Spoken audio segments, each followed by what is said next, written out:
The champagne tower caught the light from the crystal chandeliers. 200 guests in designer suits and silk dresses filled the grand ballroom of the Harrington estate. White roses everywhere, a string quartet playing pachelbel. It was the kind of wedding that belonged in a magazine spread, the kind that made people whisper about old money and good taste. And there she was, Layla Hurt, standing by the bar, invisible. She watched her ex-husband Justin walk through the crowd like he owned the world, his arm around Millionaire, the woman he'd left her for. Her dress probably cost more than most people's first car. Swarovski crystals caught the light with every step she took. She kept touching her stomach, making sure everyone noticed, making sure everyone knew she was carrying his child. Layla wasn't supposed to be there, but fate has a funny sense of humor. An old man at a nearby table was getting louder with each whiskey. Randall Pemberton. Everyone called him Lou. He'd been Lila's late grandmother's closest friend for 40 years. They used to play bridge together every Thursday evening until she couldn't remember the rules anymore. He had no idea Lila was standing 15 feet away, nursing a glass of sparkling water. Lou slapped the table and laughed at something his companion said. His cheeks were flushed from the alcohol. Then he leaned back in his chair, loosened his tie, and started talking about his recent trip to Oregon. He said he'd gone to visit his son, waving his glass so hard some whiskey splashed onto the white tablecloth. But he'd made a stop in Astoria first, that little coastal town. Beautiful place. Reminded him of the Maine coast, but quieter. He said he'd run into the sweetest girl there, Eleanor Hurt's granddaughter. Asked his companion if he remembered Eleanor. God rest her soul. Finest woman he ever knew. The man across from him nodded politely, probably wondering when he could excuse himself. Lou continued, oblivious to his companion's discomfort. That girl, Layla, she was living in Eleanor's old house now. 4 bedrooms, ocean view, rose garden that could be in a magazine. He was telling everyone the place was stunning. Eleanor always had taste. And that garden? She used to make him help her prune the roses every spring. Now her granddaughter was keeping it alive. Lila's heart skipped. Her hands tightened around her glass. Justin was 3 tables away now, shaking hands with a business partner, Millionaire beside him, radiant and smug. Her diamond earrings sparkled when she tossed her hair. Lou's voice carried across the room like a foghorn. Eleanor left her everything. The house, the investments, the trust funds. Last he heard, it was close to $5 million total. Could they believe it? $5 million? That girl was set for life, and she deserved every penny. Smart, too. Worked as a designer now. Her boss couldn't stop raving about her. Said she was the most talented hire he'd ever made. Layla watched Justin's hand freeze mid-handshake. His head turned slowly toward Lou's table. The color drained from his face like someone had pulled a plug. His smile disappeared. His eyes went wide. $5 million.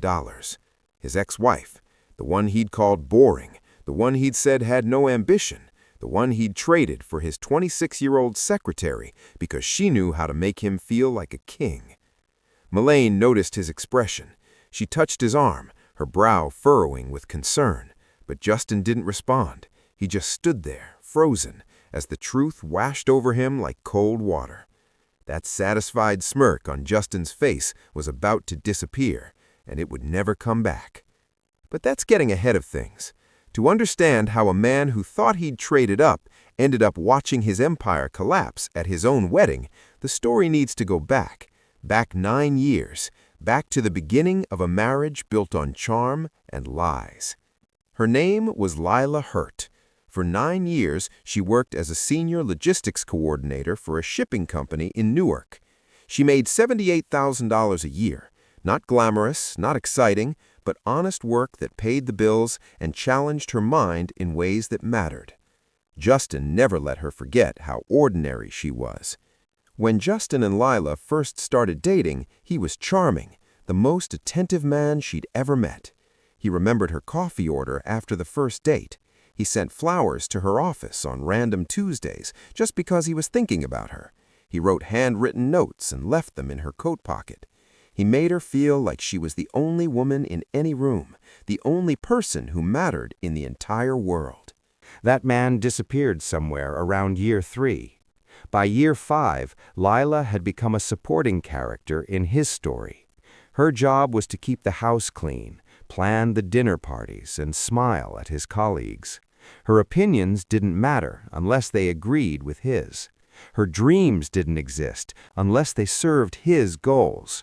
She was decoration, a prop in the stage play of his successful life. Justin was a management consultant, or at least that's what he called himself. He had an office in Midtown Manhattan with his name on the door in gold lettering. He wore Italian suits from a tailor on Madison Avenue. He drove a Porsche Cayenne that cost more than most people's annual salary. He talked about deals and partnerships and growth strategies like they were sacred texts that only the enlightened could understand. And Layla? She scheduled container shipments across 3 continents. She tracked delivery routes through 17 time zones. She solved problems at 3 in the morning that nobody else wanted to touch because they required patience and precision and the kind of attention to detail that doesn't show up on a LinkedIn profile. To Justin, she was background noise, the wife who came home tired with a briefcase full of logistics reports, the wife who didn't want to attend his networking dinners because she'd already spent 12 hours managing crises, the wife who preferred a quiet evening with a book over champagne with strangers who only cared about what you could do for them. He used to introduce her at parties with this little dismissive wave of his hand. "This is Layla. She handles shipping schedules. Not exactly glamorous, but someone has to do it." Then he'd laugh like it was a joke they all shared, like diminishing her was just part of their routine. She smiled through it, every single time. She had perfected the art of swallowing humiliation like it was fine wine. What Justin didn't know, what nobody knew, was that 6 months before their divorce, Layla's grandmother, Eleanor, passed away. Eleanor Hurt was the only family Layla had left. Her parents died in a car accident when she was 7 years old. A drunk driver ran a red light on a rainy night in October. The police officer who came to her school to tell her was crying harder than she was. She didn't understand yet what forever meant. Eleanor took her in that same week, a woman in her 60s who had never expected to raise another child, but she did it without complaint. She gave Layla her spare bedroom with the view of the rose garden. She helped with homework every night. She taught Layla how to bake bread and prune hydrangeas and save money even when it felt like there wasn't any money to save. Eleanor lived in a beautiful house in Astoria, Oregon, a craftsman-style home built in 1923 with original woodwork and a wraparound porch. The rose garden she tended every single day until her hands couldn't hold the pruning shears anymore. When she got sick, she refused to move to assisted living. She said she wanted to die in the house where she lived for 53 years. And she did, peacefully, in her sleep, with the scent of roses drifting through the open window. When Eleanor died, her lawyer called Layla. She sat in his office in Portland, still numb from the funeral, while he read through the will. Her hands were shaking. She couldn't stop thinking about the last time she'd seen her grandmother, how thin she had become, how her eyes still sparkled when she smiled. The house was hers. 4 bedrooms, 2 bathrooms, ocean view from the master bedroom, original hardwood floors, a kitchen Eleanor had renovated in 1987 with copper pots hanging from the ceiling, appraised value of $890,000. But that wasn't all. Eleanor had been quietly investing for 50 years. She started with $100 a month, money she saved by making her own bread and growing her own vegetables. She bought dividend stocks in companies she believed in, utility companies, consumer goods, blue chips that paid consistent returns year after year. She invested in municipal bonds when interest rates were high. She diversified her portfolio with the patience of a woman who understood that wealth was built slowly.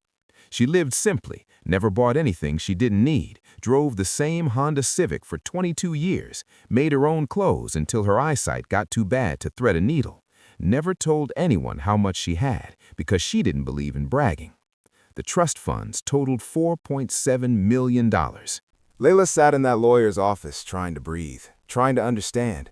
The numbers on the paper blurred. She asked him to repeat them. Then she asked him again. She was a millionaire. She had been a millionaire for 6 months while her husband treated her like she was nothing.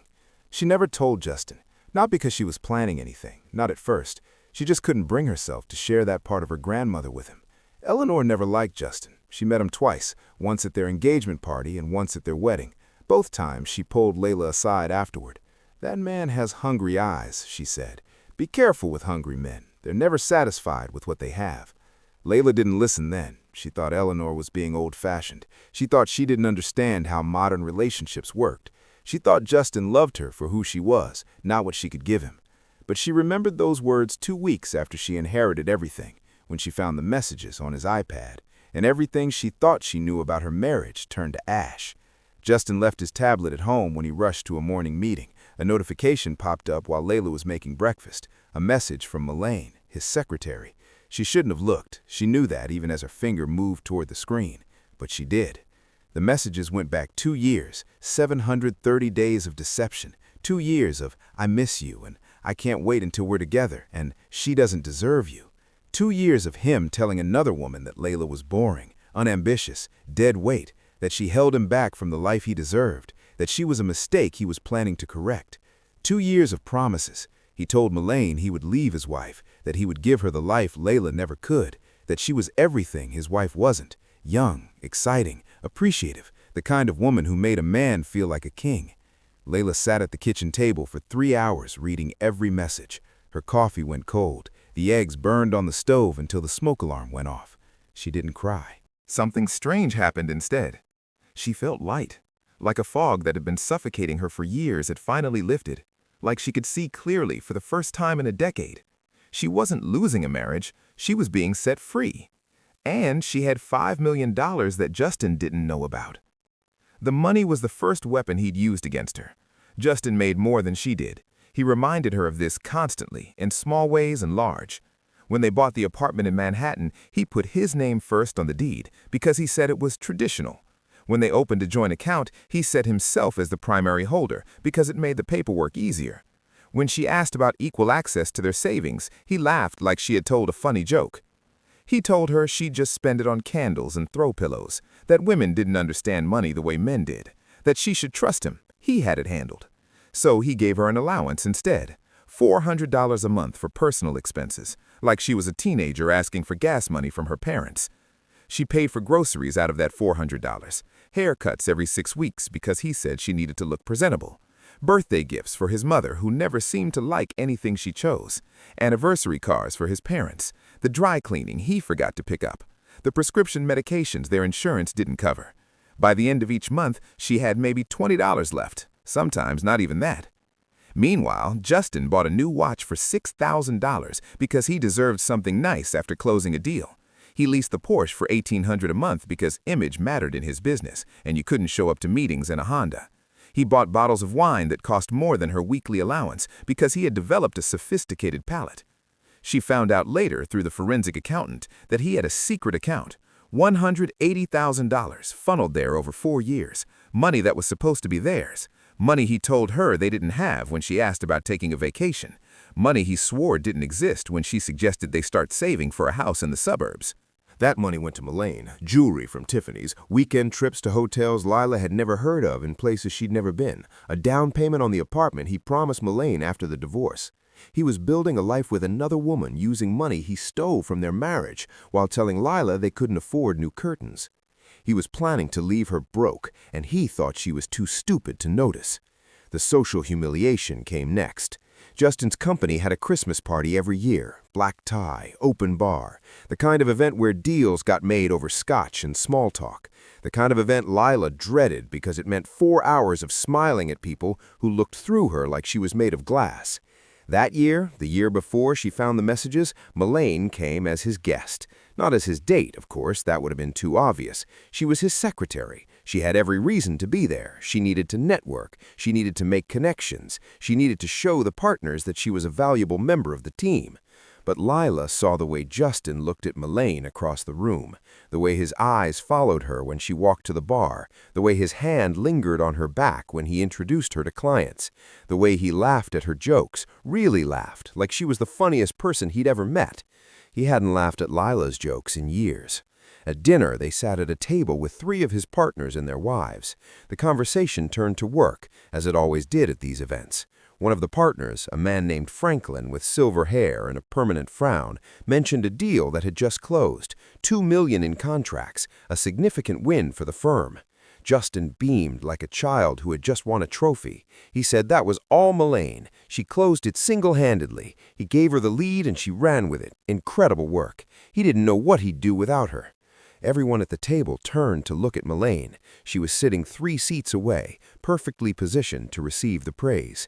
She blushed on cue, a delicate pink spreading across her cheeks. She said it was nothing, really. Justin guided her every step of the way. She couldn't have done it without his mentorship.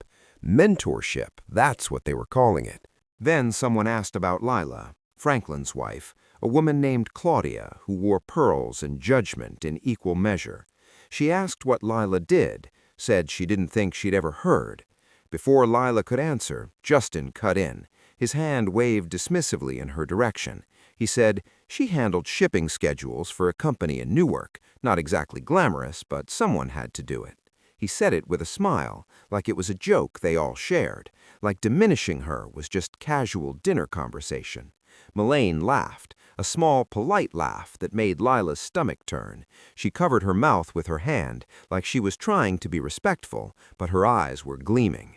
The table moved on to other topics, wine recommendations, vacation homes, private schools for children Layla didn't have and never would. She smiled. She always smiled. She had perfected the art of swallowing humiliation like it was champagne. That decision would cost him everything. He just didn't know it yet. The worst came 3 months before she found the messages. Justin's parents hosted a family dinner at their home in Greenwich, Connecticut. His sister Patricia flew in from Boston with her husband and their perfect children. His brother Thomas came from Chicago with stories about his latest promotion. It was supposed to be a celebration of his father's retirement after 40 years in finance, and Millionaire was invited. Justin said she needed to be there, something about documents his father had to sign related to the company, business that couldn't wait, family and work blending together the way they always did with the Mercers. Believe his wife did because she wanted to believe him, because the alternative was too painful to consider. His mother greeted her with a hug that felt like an obligation. Patricia smiled through her. Thomas shook her hand like she was a business associate he was meeting for the first time. 9 years of marriage, and they still treated her like a guest who had overstayed her welcome. At dinner, his mother asked about grandchildren. When were they going to give her something to spoil? She wasn't getting any younger. Patricia had 3 already. Thomas just announced his wife was pregnant. When was it their turn? Layla opened her mouth to answer, to explain that they had talked about it, but the timing never seemed right. But Justin spoke first. He said they were focused on the business right now, maybe someday, when things settled down. His mother nodded, disappointed but understanding.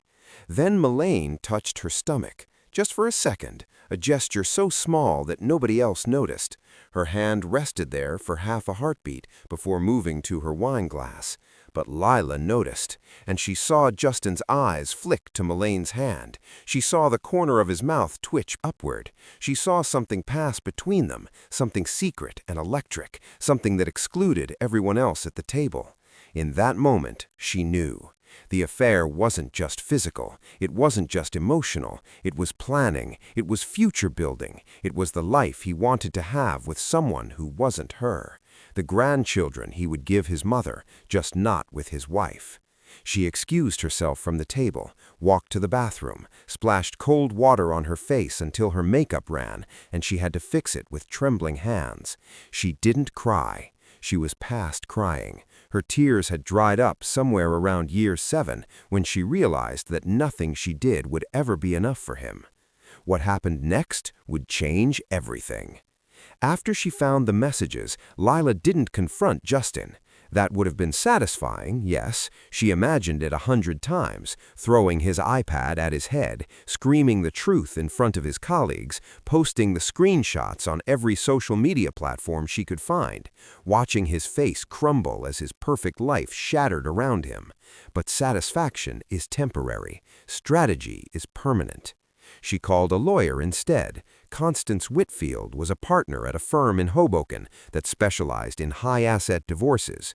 She had gray hair cut in a sharp bob, eyes like a hawk, and a reputation for dismantling cheating husbands with surgical precision. She charged $600 an hour and was worth every penny. Layla sat in her office on a Tuesday afternoon and laid everything out. The affair that had been going on for 2 years, the secret account she had discovered through bank statements he thought she never looked at, the years of financial control and emotional manipulation. Constance listened without interrupting. She took notes on a yellow legal pad, her handwriting neat and precise. When Layla finished, Constance leaned back in her leather chair and steepled her fingers. She said they were going to find out exactly how deep this went, and then they were going to make sure Layla walked away with everything she deserved. Layla told her about the inheritance. Constance's eyes widened for just a moment before her professional mask slipped back into place. She said Layla's grandmother was a wise woman, and Layla was wise not to tell Justin. That money was hers. It stayed hers. But they needed to know exactly what he was hiding so they could protect her interests. Constance hired a forensic accountant named Glenn Mercer, quiet, methodical, and very good at finding money that people wanted to hide. He had worked for the IRS for 15 years before going private. He could trace a dollar through 17 shell companies and still tell you where it came from. Within 2 weeks, Glenn had a complete picture of Justin's finances. It was worse than Layla thought. Justin was $340,000 in credit card debt, 4 different cards, all maxed out, all with interest rates that would make a loan shark blush. His minimum payments alone were eating $8,000 a month. His company had been losing clients for 3 years. The big Japanese partnership he bragged about at dinner parties had pulled out 18 months ago. 3 of his 4 major accounts had reduced their contracts significantly. Revenue was down 62% from its peak. The partnerships he talked about constantly were dissolving one by one. His oldest partner, Franklin Cross, had been trying to force a buyout for 6 months. His second partner had already started his own firm and taken 2 major clients with him. The Porsche was leased. He was 3 months behind on payments. The apartment was mortgaged to the limit. He had refinanced twice in 2 years, pulling out equity to fund a lifestyle he couldn't afford. The Italian suits were bought on credit cards he couldn't pay. Her husband wasn't successful. He was a very convincing actor playing a successful man. He had built an empire out of smoke and mirrors, and it was all about to come crashing down. But that wasn't even the best part. Glenn traced the payments Justin made to Millionaire, $47,000 over 18 months. Jewelry from Tiffany's totaling $12,000, weekend trips to boutique hotels totaling $19,000, cash deposits into her personal account totaling $16,000. She wasn't just his mistress, she was his investor. Millionaire believed Justin was wealthy, she believed he was successful, she believed he would take care of her once Layla was out of the picture. She had been waiting 2 years for him to leave his boring wife and give her the life she deserved. She had no idea he was broke. She had no idea she was investing in a sinking ship. She had no idea the man she loved was a fraud. Layla wasn't just leaving a marriage, she was watching a house of cards about to collapse, and she had the blueprints. The divorce was quick. Layla told Constance she wanted out fast. No fighting over assets, no drawn-out negotiations, no depositions or courtroom battles. Just clean and done. Constance thought she was making a mistake. Her professional opinion was clear in her voice. She said Layla was entitled to half of everything. Even with his debts, there was equity to claim. The apartment alone was worth fighting for. Layla shook her head. She said she just wanted her clothes and her personal items. Justin could keep the apartment, the car, whatever was left. She just wanted to be free. Constance looked at her for a long moment, her eyes searching Layla's face for something. Then she nodded slowly. She said if that's what Layla wanted, but she wanted her to understand that she was walking away from a significant settlement. Layla said she understood, and she wanted to walk away anyway. They filed the papers the next day. Simple, clean, uncontested. Justin didn't even hire his own lawyer. He signed everything she put in front of him without reading a single page. He seemed almost giddy, like a child who had gotten away with something, like he couldn't believe his luck. He was suspicious for about 5 minutes. The morning he signed the papers, he squinted at her over the kitchen table, said it seemed too easy, asked what the catch was. Layla told him there was no catch. She just wanted to start over, a clean break. She thought it was better for both of them. He studied her face, looking for the trap. Then his arrogance took over, the way it always did. His expression relaxed into a smug smile. That night, Layla heard him on the phone with his brother while she was packing boxes in the next room. He didn't bother lowering his voice. He thought she couldn't hear, or maybe he didn't care. He told his brother she'd finally accepted she was nothing without him. She was moving to Oregon, some little town nobody had heard of, taking her grandmother's old house. She'd probably spend the rest of her life growing vegetables and talking to cats. He laughed at his own joke. His brother laughed along with him. Layla folded a sweater and placed it carefully in her suitcase. A week later, she moved to Oregon. The morning she left, she took one last look around the apartment, the cream-colored walls they had painted together when they first moved in, the hardwood floors she had polished every Saturday because Justin said it was the wife's job, the window that looked out over the city they were supposed to build a life in. Justin was in the kitchen, scrolling through his phone. He didn't look up when she came in. She told him she was leaving. He said, "Okay, take care." Like she was a coworker changing jobs, like 9 years of marriage deserved 2 words in a dismissive wave. She dragged her suitcase to the door, left the key on the coffee table next to the television remote, walked out without looking back. He thought she'd be crawling back to a small cabin in the woods, something quaint and worthless, something fitting for a woman like her. He had no idea what was waiting for him. 2 months later, Layla heard through her best friend Jolene that Justin was engaged to Millionaire. The wedding was going to be spectacular. They had booked the Harrington Estate in Connecticut, a venue that cost $89,000 just for the ballroom. Millionaire had ordered a $15,000 dress covered in Swarovski crystals. They hired a symphony orchestra instead of a DJ. The champagne was being imported from France, 300 bottles at $200 each. 300 bottles at $200 each. Jolene called to warn her. She was furious on Layla's behalf, the way good friends get furious when someone they love has been wronged. She called Justin a snake, said he was spending money like he was a Rockefeller, and that woman kept touching her stomach like she was carrying the royal air. The whole thing made her sick.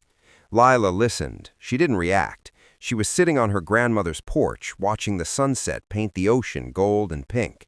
She told Jolene to let them have their wedding. It didn't matter to her anymore. And it didn't, not really. But she knew something Justin didn't know. She knew his house of cards was about to collapse. She knew the debts were piling up faster than he could pay them. She knew his partners were pulling out. She knew Millionaire was lending him money to keep up appearances, money she expected to get back once they were married. He was building a castle on quicksand. Layla had no plans to be at that wedding. She had no desire to witness his downfall in person. She was done with Justin Mercer. But fate, as she'd learned, has a funny sense of humor. The invitation arrived 3 weeks before the wedding. It wasn't addressed to Layla. It was addressed to Randall Pemberton, care of his son's address in Stamford, Connecticut. Lou's son forwarded it to him in Oregon, where Lou was visiting family and old friends. Lou showed up at Layla's door the next morning, waving the cream-colored envelope like it was a winning lottery ticket. He couldn't believe it. Justin Mercer's wedding. He'd done some business with Justin's father 20 years ago. Antique furniture. Nice man, Edward Mercer. Had good taste. Never met his son, though. Had no idea he was Layla's ex-husband until he saw the names on the invitation. Layla looked at the invitation. Heavy cardstock, gold embossing. Mr. and Mrs. Edward Mercer request the pleasure of your company at the wedding of their son Justin to Miss Millionaire Voss. Her name wasn't on it, of course. She wasn't supposed to be there. But Lou's was. He told her she should come with him, as his +1. He was an old man. He needed someone to keep him company, and honestly, he was curious what kind of circus that boy was putting on. His father used to complain about how much Justin spent on nonsense. She should have said no. She should have stayed in her garden, pruning the roses her grandmother had planted, living the quiet life she had built for herself. But something pulled at her. Curiosity, maybe. or closure, or just the universe deciding that she needed to witness what came next. She said yes. The Harrington estate was everything Justin had ever wanted. Old money architecture from the 19th century, manicured grounds that stretched for acres, a ballroom with 20-foot ceilings and chandeliers that probably cost more than her first apartment, the kind of place that made people feel important just by walking through the door. 200 guests filled the space. Crystal chandeliers cast rainbows on the white marble floor. The string quartet played softly in the corner, something classical and elegant. Waiters in black tie circulated with silver trays of champagne and hors d'oeuvres that looked like tiny works of art. And there was Millionaire, radiant in her $15,000 dress, crystals catching the light with every breath she took, her hand resting on her stomach when anyone looked her way, her smile wide and practiced and smug. Justin stood beside her like a king surveying his kingdom. His suit was new, charcoal gray with a subtle pinstripe. His hair was perfect, not a strand out of place. His smile was practiced. He looked like a man who had everything he ever wanted. Layla stayed near the bar, nursing a glass of sparkling water. Nobody recognized her. She had changed in the past year, lost 20 pounds from all the hiking and gardening. Cut her hair shorter, a style that suited her better than the long waves Justin had preferred. Wore a simple navy dress that her grandmother would have called elegant. The woman they remembered was gone. The new woman was invisible. Lou, however, was not subtle. 3 whiskeys in, he was holding court at a table near the dance floor. His voice carried across the room like a foghorn, growing louder with each drink. He had gathered an audience of old friends and curious strangers, all of them amused by his stories. He announced he'd gone to visit his son in Oregon. Beautiful state. Rain all the time, but you got used to it. But he stopped in Astoria first, that little coastal town, right on the Columbia River. Beautiful place. Reminded him of New England. A woman at his table nodded politely, probably wondering how to escape. Lou continued, oblivious to her discomfort. He said he'd run into the sweetest girl there, Eleanor Hurt's granddaughter. Asked if anyone remembered Eleanor, God rest her soul. Finest woman he ever knew. They played bridge together for 30 years. She never let him win, not once. Her granddaughter, Layla, was living in that gorgeous house now. 4 bedrooms, ocean view, rose garden that could be in a magazine. Layla's heart started pounding. She hadn't planned this. She hadn't told Lou what to say. She hadn't orchestrated anything. This was fate, pure and simple, delivering justice without her help. Lou's drinking companion, Vernon Price, raised his eyebrows with interest. He said she must be doing well for herself to maintain a property like that. Lou laughed and slapped the table so hard the ice clinked in his glass. Doing well, that was an understatement. Eleanor left her everything: the house, the investments, the trust funds. He'd talked to her lawyer last month at a fundraiser, said the total inheritance was close to $5 million. Could they believe it? $5 million. That girl was set for life, and she deserved every penny. Eleanor always said she was the smart one in the family. $5 million. The words hung in the air like smoke after an explosion. Layla watched Justin's head turn slowly toward Lou's table. He was 3 tables away, shaking hands with a business partner, his smile frozen in place. The color drained from his face like water from a bathtub. His hand went limp in his partner's grip. Millionaire noticed his expression. She touched his arm, her manicured fingers pressing into his sleeve. She asked what was wrong, said he looked like he'd seen a ghost. Justin didn't answer. He was staring at Lou's table with an expression Layla had never seen before, something between horror and disbelief and the slow dawning of catastrophic regret. Lou kept talking, oblivious to the bomb he was dropping. He said Layla was smart too, worked as a designer now, just landed a big contract for some fancy hotel on the coast. Her boss called her the most talented hire he'd ever made. The apple didn't fall far from the tree. Eleanor was the same way, hard-working, humble, never bragged about what she had. The whispers started. Did he say $5 million? That's his ex-wife he's talking about. Justin left a millionaire for his secretary? Layla watched the information spread through the room like wildfire, heads turning, eyebrows raising, phones coming out to text friends who hadn't been invited. The news was too good not to share. Justin's partner, the one whose hand he was still holding, leaned close to him. His voice was low, but Layla could read his lips. He asked if it was true, if Justin's ex-wife inherited $5 million. Justin's mouth opened and closed like a fish gasping for air on a dock. He looked like a man who had just been told the sky was actually green, that everything he believed was wrong. Another guest approached, a woman Layla didn't recognize, older, wealthy, wearing diamonds that probably cost more than Justin's car. She was looking at Justin with barely concealed amusement, the way people look at entertainment. She said she'd heard Layla was living in a house worth nearly $1 million on the Oregon coast, and Justin was here marrying his secretary? The word secretary hit like a slap across the face. Melane's smile disappeared. Her hand dropped from her stomach to her side. She stepped forward, her chin lifted in defiance. She said she wasn't just a secretary. She was his wife, his partner, his equal. Someone muttered from the crowd. Not yet. The ceremony hadn't happened. Uncomfortable laughter rippled through the guests. Justin was shaking now. His hands trembled at his sides. The champagne flute he was holding started to tilt, golden liquid threatening to spill onto the marble floor. Then came the killing blow. Vernon Price cleared his throat. He was a banker, had been for 40 years. He knew how to read people. He knew how to deliver information for maximum impact. He said he'd seen the bride at his bank last week, made quite a scene at the teller window. The room went quiet. Even the string quartet seemed to play softer. Vernon continued, his tone casual, almost friendly.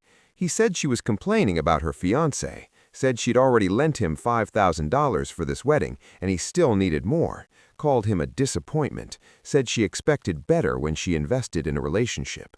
Every eye in the room turned to Justin and Melaine. Justin's face went from pale to gray, like all the blood had drained from his body. Melaine's went from red to white, like she had been caught stealing from the collection plate at church. Melaine stammered that it wasn't true, that wasn't what she said, he was lying. But the damage was done. The math was devastating, and everyone in the room could do it. $5 million, that's what his ex-wife was worth. $5,000, that's what the new wife had to lend him. The disparity was staggering. The humiliation was complete. Franklin Cross, Justin's oldest partner, the one with silver hair and a permanent frown, stepped forward. His face was stone, no trace of emotion. He had been trying to push Justin out of the firm for months. Now he had all the ammunition he needed. He said Justin's name quietly, though his voice carried in the silence, asked if it was true, if he was in financial trouble. Justin tried to laugh. It came out strangled, like a wounded animal. He said of course not, this was ridiculous. Some drunk old man spreading rumors at his wedding. Everyone knew how these things were. People loved to gossip. Franklin didn't smile. His eyes were cold. He said he'd heard other things, about Justin's accounts, about the revenue numbers he'd been showing them, about clients he claimed to have that didn't exist. The color that was left in Justin's face drained completely. His lips moved, but no sound came out. Franklin said they should talk, Monday morning, his office, 8 o'clock sharp. He turned and walked away. The other partners followed like a funeral procession.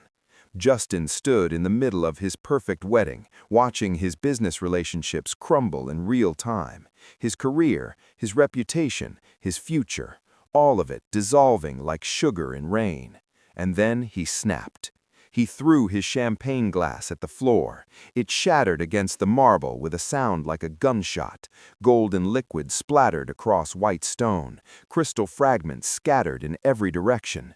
He roared at the room to shut up. His voice cracked with rage. The string quartet stopped playing mid-note.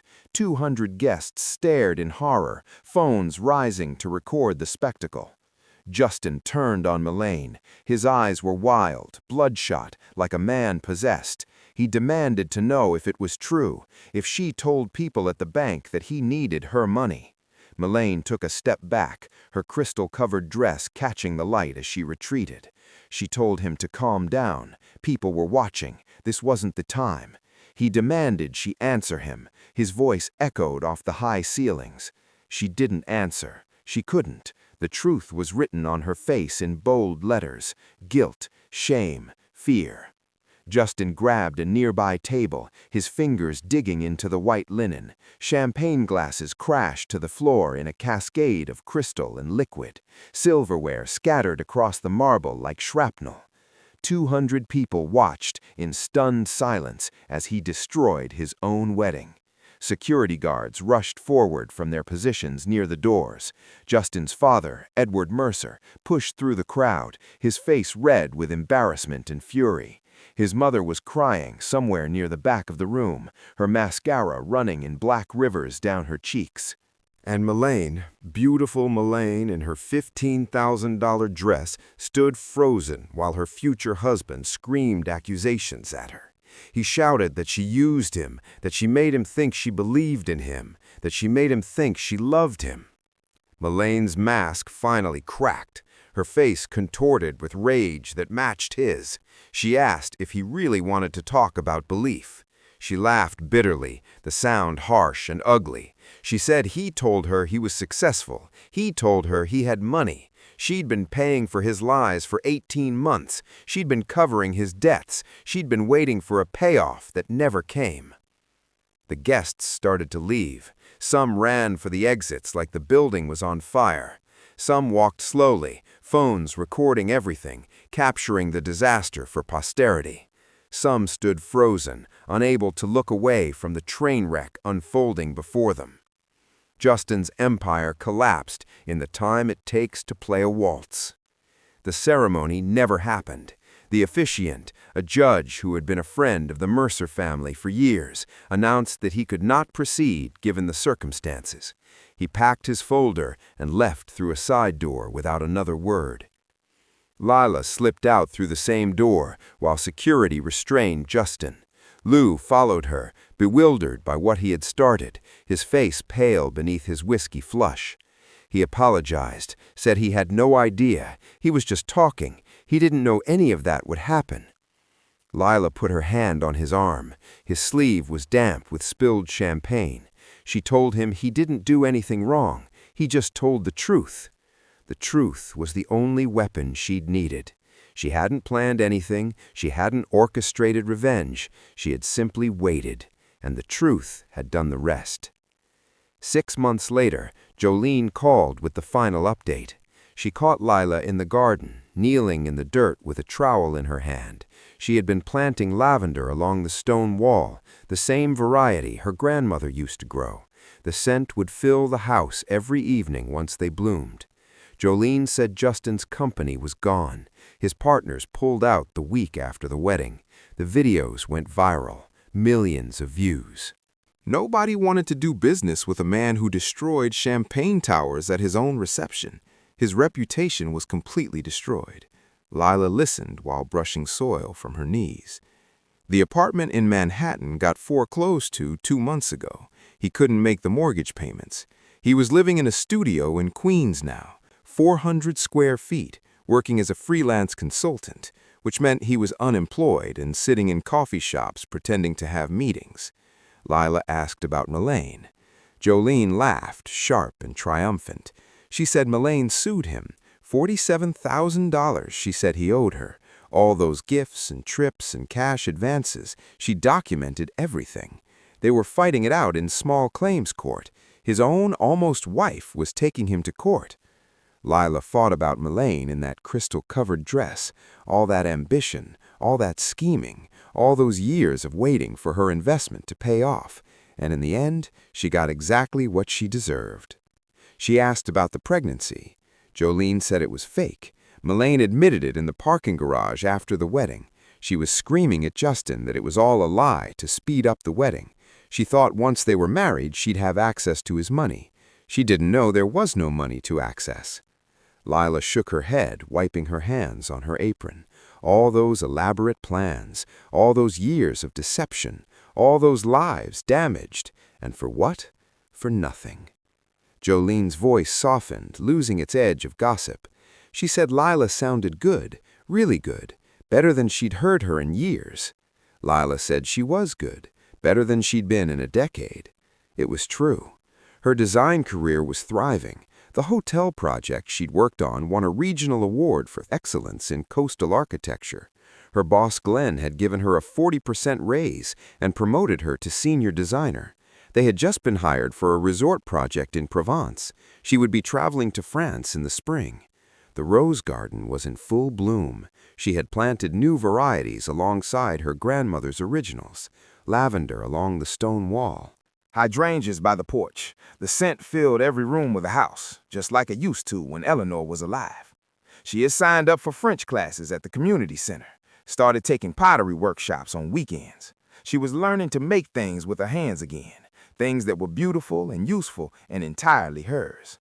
Some people spend their whole lives building empires out of lies. They stack deceptions like blocks, higher and higher, until they can't even see the ground anymore.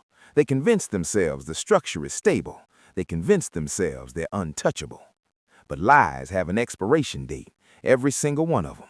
And when they expire, the only thing left is the truth about who you really are. Justin found that out in a ballroom full of people he wanted to impress. His empire didn't collapse because of Layla. It collapsed because it was never real to begin with. As for Layla, she already knew who she was. She just needed to remember. The roses her grandmother planted 50 years ago were blooming outside a window. The sun was setting over the Pacific, painting the sky in shades of gold and pink that no designer could ever replicate. And somewhere in New York, a man who thought he'd won everything finally understood what he'd lost. But that was his story, not hers. Hers was just beginning. Now, I want to hear from you. Tell me in the comments which city you're watching from. Make sure to subscribe so you don't miss the next story. And please rate this one from 0 to 10. Don't forget to subscribe to the channel for more stories. See you next time.